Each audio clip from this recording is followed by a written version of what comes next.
Hello guys, KMC മീഡിയയിലേക്ക് എല്ലാവർക്കും സ്വാഗതം. ഇന്ന് നമ്മൾ ഉണ്ടാക്കാൻ പോകുന്ന പൊട്ടറ്റോ ചിപ്സ്. അതിന് ആവശ്യമായിട്ടുള്ള മുളക് പൊടിയും ഉപ്പും നമ്മൾ മിക്സ് ചെയ്ത് വെച്ചിട്ടുണ്ട്.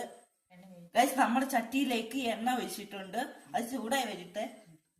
ഗൈസ്, നമ്മുടെ പൊട്ടാറ്റോ ചിപ്സിന് വേണ്ടി പൊട്ടാറ്റോ നമ്മൾ അരിയുവാണ്. എരിഞ്ഞ് ചട്ടിയിലേക്ക് ഇടുവാണ്. അന്നേരം നമ്മുടെ പൊട്ടാറ്റോ ഒരു ബ്രൗൺ കളറിൽ വരുമ്പോൾ നമുക്ക് കോരി എടുക്കാവുന്നതാണ്. നമ്മുടെ പൊട്ടറ്റോ ചിപ്സ് ഒരു ബ്രൗണിഷ് ഒരു കളർ ആകുമ്പോഴത്തേനും നമ്മൾ എടുക്കണം പൊട്ടറ്റോ ചിപ്സ്. അന്നേരം ഒരു പ്ലേറ്റിനകത്തോട്ട് നമ്മുടെ പൊട്ടറ്റോ ചിപ്സ് നമ്മുടെ പൊട്ടാറ്റോ ചിപ്സ് പ്ലേറ്റിനകത്തോട്ട് മാറ്റിയിട്ടുണ്ട്. എന്നിട്ട് നമ്മുടെ ഉപ്പും മുളക് പൊടിയും മിക്സ് ആക്കി വെച്ച് അത് നമ്മൾ ഇതിനകത്ത് വിതറി കൊടുത്തിട്ടുണ്ട്. നമ്മുടെ പൊട്ടാറ്റോ ചിപ്സ് നല്ലോണം മിക്സ് ആക്കി കൊടുക്കണം. ആ ഉപ്പും മുളക് പൊടിയും നല്ലോണം ടൊമാറ്റോ ചിപ്സിനകത്തോട്ട് പിടിക്കണം.